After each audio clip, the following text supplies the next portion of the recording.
his response was oddly ambiguous. While I was wondering about that, Kai showed me their basket. As far as the number of frogs go, this basket actually has more than ours did, he said. This basket had a few more than 20 grell frogs, but they all looked weak. A couple of them in particular were injured and hardly breathing. Some idiot was catching their frogs wrong. They won't be worth as much like this, and they'll be even more worthless if they die. If we try to take them back to town like this, they'll all die on the way there. So they swapped with our healthy frogs then. We could just catch some more, but it still sucks. That's all. Do you know how much you'd make selling these? I asked. 200 suit if they're alive, however weak, when we get to the guild. 50 if they're dead. Probably something in between if they're on the verge of death. After getting screwed over with that slime, we made sure to look all this up in advance. And if they're in good condition, you'd get 1,000 suit per frog? Right. What about it? Will you sell me these grell frogs for 300 suit each? I requested. Yeah, I can do that. But are you sure? Shin asked and cocked his head. It's more than we'd get selling them to the guild, so there's no reason to refuse. He'll be taking a hit, though. If I were planning to sell them to the guild, maybe. But I'm taking them for personal use. Like what? Can you make medicine? Yes. I can use them to make antidotes and the like, so I figured I'd come get some frogs to stock up on medicine. Yeah? Well, if you can pay more than the guild, we'd appreciate it. We can just catch some more for the guild. Go ahead and buy all of these. Thank you. I bought 25 grell frogs from Seacom's Pier for 500 suit in all.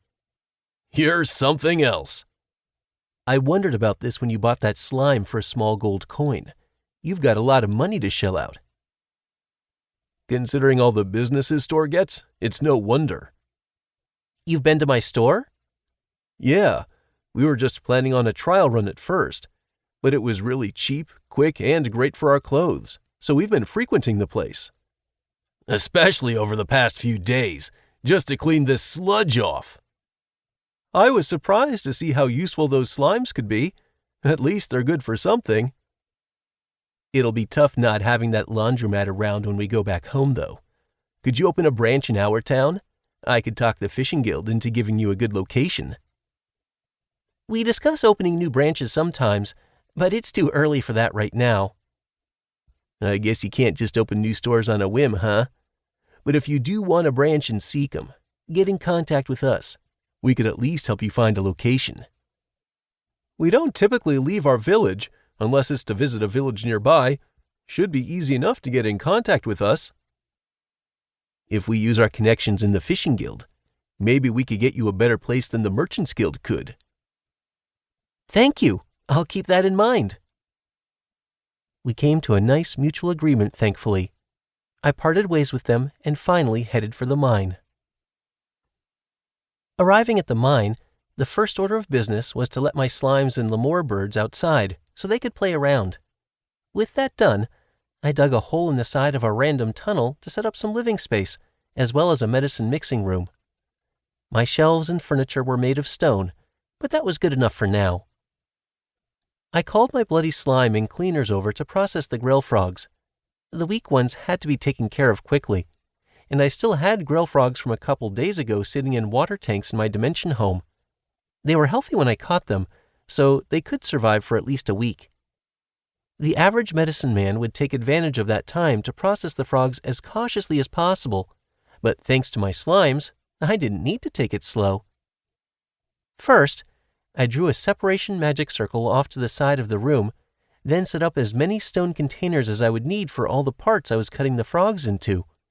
I took the grell frogs out of my dimension home and left them in a stone cage in the corner of the room, concluding my preparations.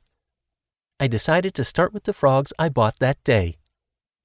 When I picked up a random frog, it struggled in my hands. I held onto it firmly so it wouldn't get away, then killed it with a knife. I sent the bloody slime into the gash and let it absorb all the blood.